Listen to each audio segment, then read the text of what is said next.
झारखंड शराब घोटाला केस में आरोपी दो प्लेसमेंट एजेंसियों के 7 निदेशक फरार हैं। मामले की जांच कर रही एसीबी ने निदेशकों की गिरफ्तारी के लिए संभावित ठिकानों पर छापेमारी की, लेकिन वे गायब मिले। गौरतलब है कि एसीबी ने 38 करोड़ रुपए के शराब घोटाला केस में प्लेसमेंट एजेंसी विजन हॉस्पिटैलिटी और मार्शन इनोवेटिव को फर्जी बैंक गारंटी देने का आरोपी माना है। मार्शन के 3 और विजन के 4 निदेशकों के खिलाफ गिरफ्तारी वारंट जारी किया गया है। आपको बता दूं कि एसीबी ने पहले इन कंपनियों के निदेशकों को नोटिस भेजकर पूछताछ के लिए तलब किया था, लेकिन कई बार बुलाने पर भी वे नहीं आए। एसीबी का मानना है कि आरोपों में काफी हद तक सच्चाई है और यदि उनसे विस्तृत पूछताछ की गई तो सनसनीखेज खुलासे हो सकते हैं। हिंदुस्तान में छपी खबर के मुताबिक कंपनियों के निदेशकों की तलाश में एसीबी की टीम ने महाराष्ट्र के ठाणे, मुंबई के साथ साथ गुजरात के अहमदाबाद में भी छापेमारी की, लेकिन किसी भी आरोपी का कोई सुराग नहीं मिल पाया। गौरतलब है कि एसीबी ने जांच के दौरान विजन और मार्शन नाम की कंपनियों के 7 निदेशकों की शराब घोटाले में संलिप्तता पाई है। उनमें vision hospitality services and consultant private limited के विपिन जाधव भाई परमार, महेश शेगड़े, परेश अभिसिंह ठाकुर, विक्रम सिंह अभिसिंह ठाकुर और messrs Marshan innovative security services private limited के जगन तुक्काराम देसाई, कमल जगन देसाई और शीतल जगन देसाई शामिल है। केस दर्ज करने के दौरान एसीबी ने इन दोनों कंपनियों के अज्ञात निदेशक सहित अन्य लोगों को आरोपी बनाया था। गौरतलब है कि एसीबी को जांच के दौरान इस बात के तथ्य मिले कि विजन कंपनी ने शराब दुकान में मेन पावर सप्लाई करने का काम लेने के लिए 5,35,35,241 रुपए की फर्जी बैंक गारंटी जमा की थी, जबकि मार्शन कंपनी ने 5,02,07,576 रुपए की फर्जी गारंटी जमा की थी। एसीबी की जांच में इस बात का भी खुलासा हुआ था कि इन कंपनियों ने साल 2023 से ही फर्जी बैंक गारंटी देकर विभाग के पदाधिकारियों के सहयोग से शराब की पूर्व राशि को विभाग में जमा नहीं किया। बता दें कि messrs Marshan innovative security services private limited का चयन धनबाद में मानव संसाधन प्रदाता के तौर पर किया गया था। रिपोर्ट के मुताबिक कंपनी के प्रतिनिधि योगी आचार्य के द्वारा 28 नवंबर 2023 को 5,02,07,576 रुपए की एसबीआई की बैंक गारंटी जमा की गई। बैंक से इसके सत्यापन के लिए जेएसबीसीएल ने पत्र भी लिखा।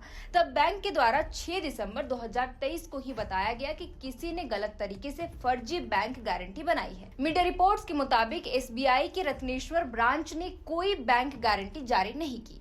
7 दिसंबर 2023 को जेएसबीसीएल के जीएम फाइनेंस ने कंपनी को सौकोज किया। तब मार्शन कंपनी ने संबंधित एसबीआई बैंक को ही दोषी बता दिया। 8 दिसंबर 2023 को फिर बंधन बैंक की बैंक गारंटी जमा कराई गई। बंधन बैंक से जुड़ी बैंक गारंटी भी 31 मार्च 2025 को खत्म होने वाली थी, जिसे लेकर हाईकोर्ट में कंपनी ने वादा दायर किया। हाईकोर्ट ने मार्शन कंपनी के मामले में भी बैंक गारंटी की अवधि विस्तार से संबंधित आदेश 19 फरवरी 2025 को पारित किया। अवधि विस्तार के लिए बैंक से जेएसबीसीएल ने सत्यापन कराया तो बंधन बैंक ने भी बताया कि उनका लोगो व हस्ताक्षर का गलत इस्तेमाल किया गया है।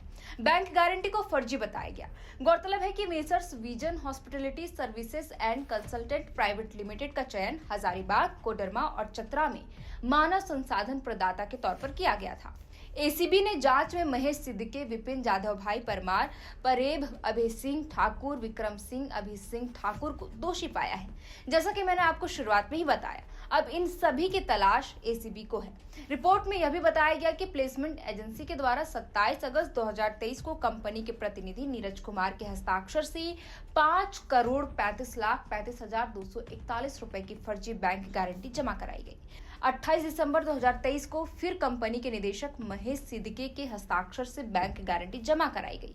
इसके पीछे वजह बताया गया कि आंतरिक बदलाव के कारण ऐसा किया गया।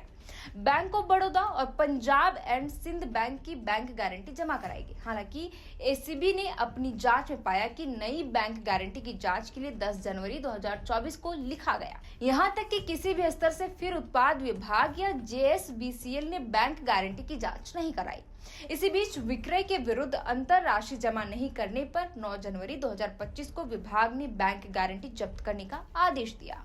फर्जी बैंक गारंटी जमा करने को लेकर कंपनी को 8 अप्रैल 2025 को कारण बताओ नोटिस जारी किया गया। तब कंपनी के निदेशक महेश सिद्दीकी ने कहा कि उनके लोकल प्रतिनिधि नीरज कुमार सिंह और श्याम शरण के द्वारा धोखाधड़ी कर उक्त कार्य को अंजाम दिया गया। बहरहाल अब कंपनियों के निदेशक एसीबी की गिरफ्त से फरार है, लेकिन एसीबी की टीम भी सभी आरोपियों की तलाश में जुटी हुई है। अब देखना होगा कि एसीबी इन कंपनियों के निदेशकों को कब तक पकड़ती है। फिलहाल के लिए इस वीडियो में इतना ही। आप देख रहे थे द फोर्थ पिलर। हमारा नाम है श्रेया। बहुत बहुत शुक्रिया।